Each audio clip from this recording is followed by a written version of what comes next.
If you've ever watched someone train pottery on a wheel, it can look effortless. The clay rises smoothly beneath their hands. The walls become thinner with each pull. Within minutes, a beautiful bowl or vase seems to appear almost as if by magic. But what you don't see are the countless mistakes that happen along the way. Every potter, no matter how experienced, has watched a piece collapse on the wheel. Every potter has accidentally pulled a wall too thin, trapped an air bubble, thrown a pot off center, or watched hours of careful work suddenly fold in on itself. Mistakes don't disappear as you become a better potter. You simply learn how to understand them. The pottery wheel is incredibly honest. It reflects every movement your hands make. If your pressure is uneven, the clay tells you immediately. If you are distracted for even a second, the form begins to wobble. If you rush a pull, the walls may become too thin to support themselves. The wheel doesn't judge you, it simply responds to what you do.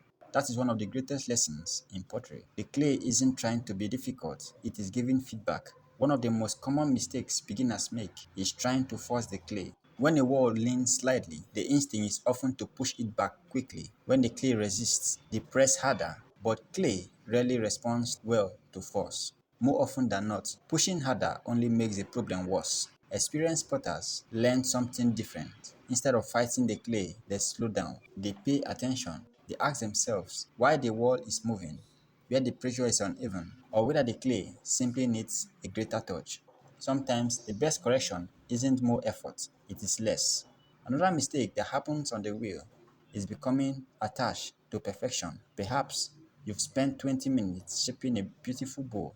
Everything looks just right. Then, during one final pull, the rim catches your finger and the entire piece collapses.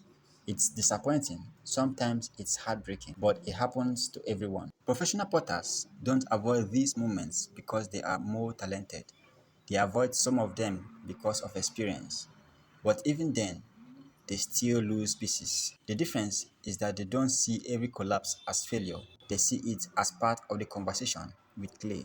Often, a collapsed pot teaches more than a successful one. It reveals the walls were too thin, the base wasn't compressed enough, the clay was just too wet, or simply the patience was replaced by haste. Every mistake leaves behind a lesson for the next piece. There is also something freeing about knowing that clay is forgiven. Unlike wood or stone, wet clay can often be recycled. A collapsed bowl doesn't always become waste. It can be washed again, placed back on the wheel, and transformed into something entirely new. In a way, pottery gives us permission to begin again. That is a rare gift. In many parts of life, mistakes often feel permanent, but on the wheel, they often become another opportunity to learn. Perhaps that is why experienced potters don't fear mistake as much as beginners do.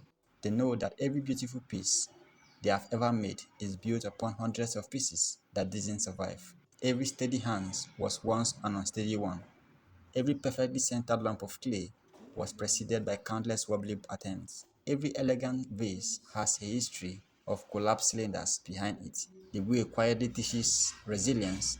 It constantly reminds us that skill is not the absence of mistake. Skill is knowing how to respond when mistakes happen. Sometimes that means correcting the form. Sometimes it means recycling the clay, and sometimes it simply means smiling, scraping the wheel clean, placing a fresh lump of clay in the center, and starting again. Because pottery has never been about making every piece perfectly. It has always been about showing up, learning a little more with each attempt, and trusting every mistake. No matter how frustrating, it's shaping not just the clay, but the potter as well.